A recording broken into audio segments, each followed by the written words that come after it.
नमस्कार।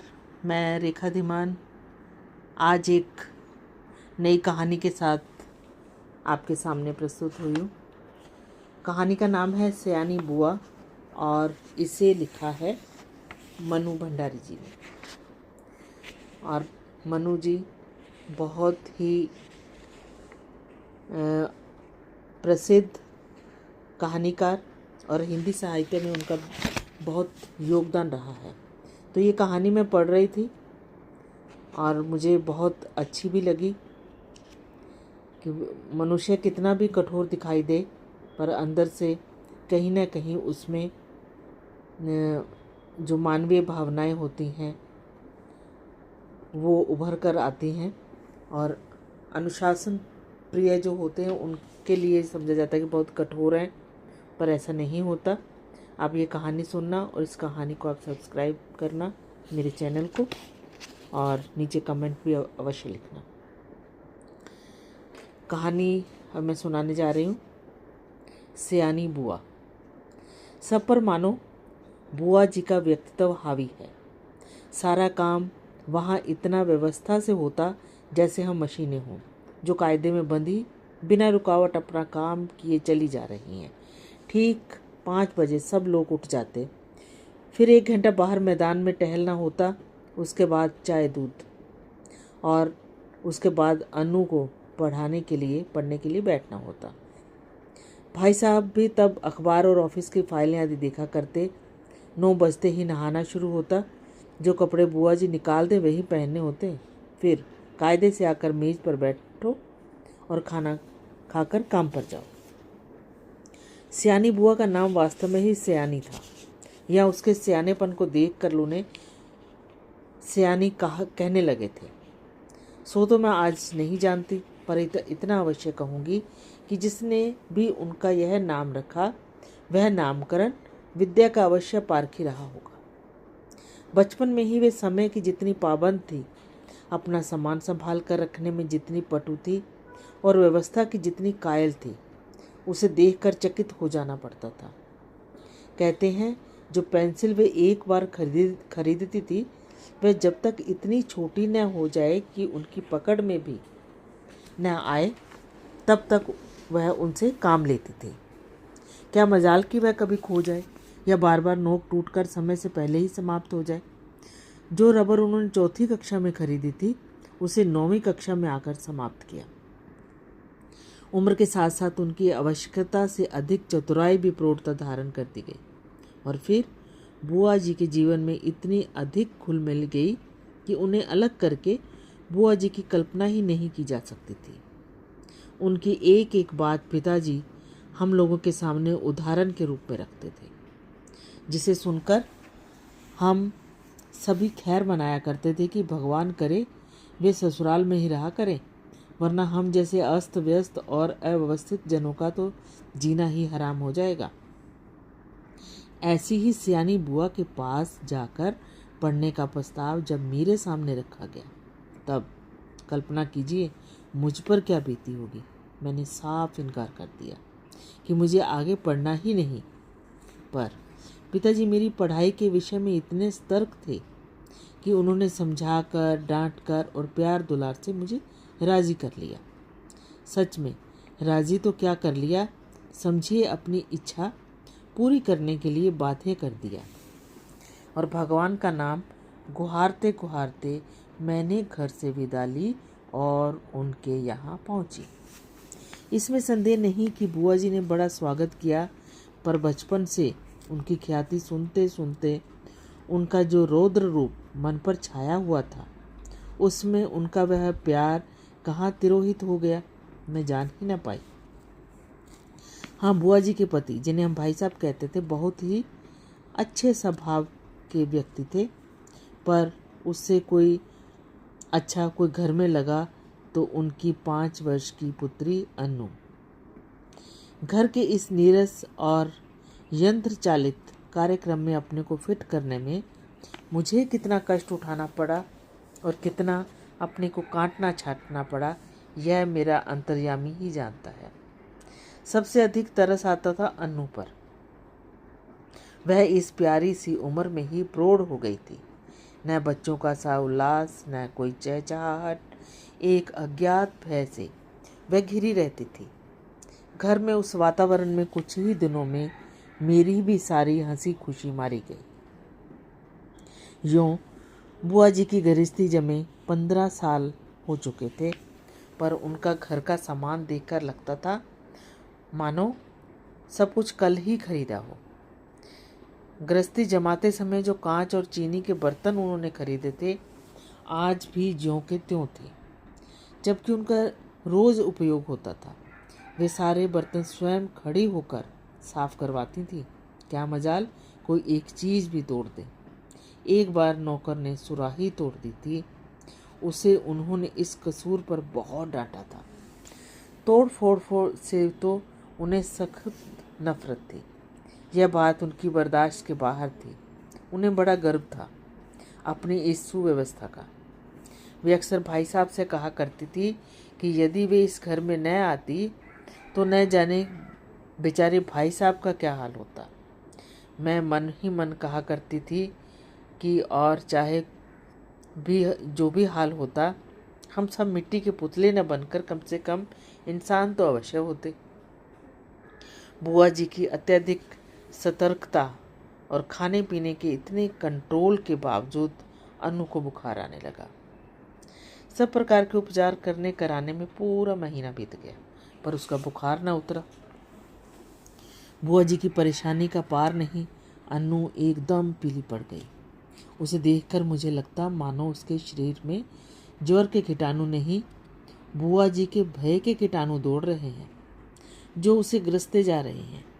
यह उनसे पीड़ित होकर भी भय के मारे कुछ कह तो नहीं सकी थी, बस सूखती जा रही थी। आखिर डॉक्टरों ने कई प्रकार की परीक्षाओं के बाद राय दी कि बच्ची को पहाड़ पर ले जाया जाए और जितना अधिक उसे प्रसन्न रखा जा सके रखा जाए। सब कुछ उसके मन के अनुसार हो, यही उसका इलाज है। पर सच पूछो तो बेचारी का मन बचा ही कहाँ था। भाई साहब के सामने एक विकट समस्या थी। बुआ जी के रहते यह संभव नहीं था, क्योंकि अनजाने ही उनकी इच्छा के सामने किसी और की इच्छा चल ही नहीं सकती थी। भाई साहब ने शायद सारी बात डॉक्टर के सामने रख दी। तभी डॉक्टर ने कहा कि माँ का साथ रहना ठीक नहीं होगा। बुआ जी ने सुना तो बहुत आनाकानी की, पर डॉक्टर की राय के विरुद्ध जाने का साहस वे नहीं कर सकी, सो मन मारकर वहीं रही। जोर शोर से अनु के पहाड़ पर जाने की तैयारी शुरू हुई। पहले दोनों के कपड़ों की लिस्ट बनी, फिर जूतों की, मोजों की, गर्म कपड़ों की, ओढ़ने बिछाने के सामानों की, बर्तनों की। हर चीज़ रखते समय वे भाई साहब को सख्त हिदायत कर देती थी, एक भी चीज़ खोनी नहीं चाहिए।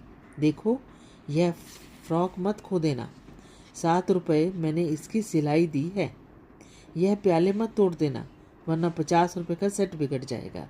और हाँ, गिलास को तुम तुच्छ समझते हो, उसकी परवाह ही नहीं करोगे, पर देखो यह 15 साल से मेरे पास है और कहीं खरोंच तक नहीं है, तोड़ दिया तो ठीक ना होगा। प्रत्येक वस्तु की हिदायत के बाद वे अनु पर आई। वह किस दिन किस समय पर क्या खाएगी उसका मेनू बना। कब कितना घूमेगी, क्या पहनेगी, सब कुछ निश्चित किया कर दिया। मैं सोच रही थी कि यहाँ बैठे बैठे ही बुआ ने उसे इतना बांध दिया कि बेचारी अपनी इच्छा के अनुसार क्या खाक करेगी। सब कह चुकी तो जरा आदर स्वर में बोली, कुछ अपना भी ख्याल रखना, दूध फल बराबर खाते रहना। हिदायतों की इतनी लंबी सूची के बाद भी उन्हें यही कहना पड़ा, जाने तुम लोग मेरे बिना कैसे रहोगे। मेरा तो मन ही नहीं मानता। हाँ, बिना भूले रोज एक चिट्ठी डाल देना। आखिर वह क्षण भी आ पहुंचा जब भाई साहब और अन्नू और एक नौकर को लेकर वहाँ से चले गए। बुआ जी ने अन्नू को खूब प्यार किया और रोई भी। उनका रोना मेरे लिए नई बात थी। उस दिन पहली बार लगा कि उनकी भयंकर कठोरता में कहीं कोमलता भी छिपी है। जब तक टांगा दिखाई देता वे उसे देखती रही और उसके बाद कुछ देर निर्जीव सी पड़ी रही। फिर दूसरे दिन से काम फिर चलने लगा। भाई साहब का रोज़ पत्र आता था जिसमें अन्नू की तबीयत के समाचार होते। बुआ जी भी रोज़ एक पत्र लिखती जिसमें अपनी उन मौखिक हिदायतों को लिखित रूप से दोहरा दिया जाता। और मेरा तो मन कहता था कि कह दूं, बुआ जी रोज़ पत्र लिखने का कष्ट क्यों करती हैं? भाई साहब को लिख दीजिए कि एक पत्र गत्ते पर चिपकाकर पलंग के सामने लटका लें और सवेरे उठकर पढ़ लिया करें। इतना साहस था नहीं कि यह बात कह सकूं। करीब 1 महीने बाद एक दिन भाई साहब का पत्र नहीं आया, दूसरे दिन भी नहीं आया। बुआ जी बहुत चिंतित हो उठी। उस दिन उनका मन कहीं काम में नहीं लगा।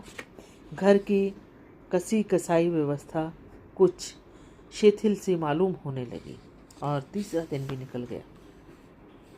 अब तो बुआ जी की चिंता का पार नहीं रहा। रात को मेरे कमरे में आकर सोई, पर इस सारी रात दुःस्वप्न देखती रही और रोती रही।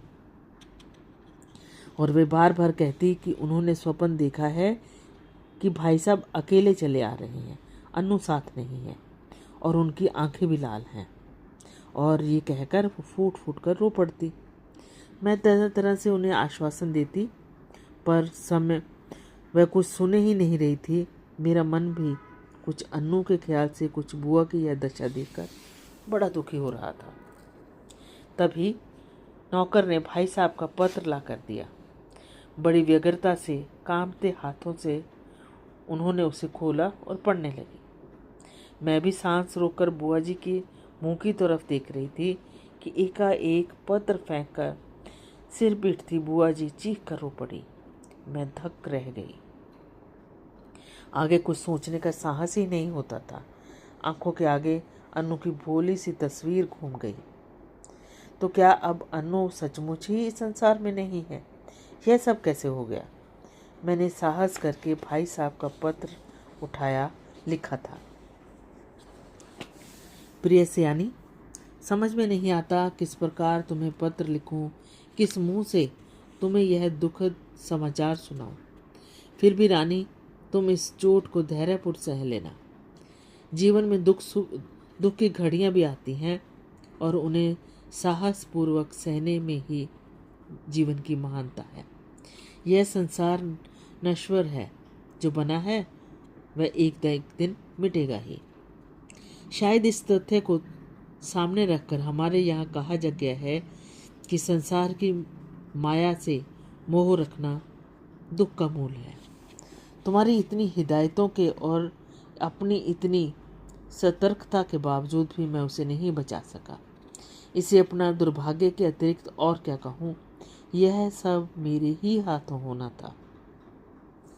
आंसू भरी आंखों के कारण शब्दों का रूप अस्पष्ट से अस्पष्टतर होता जा रहा था और मेरे हाथ कांप रहे थे।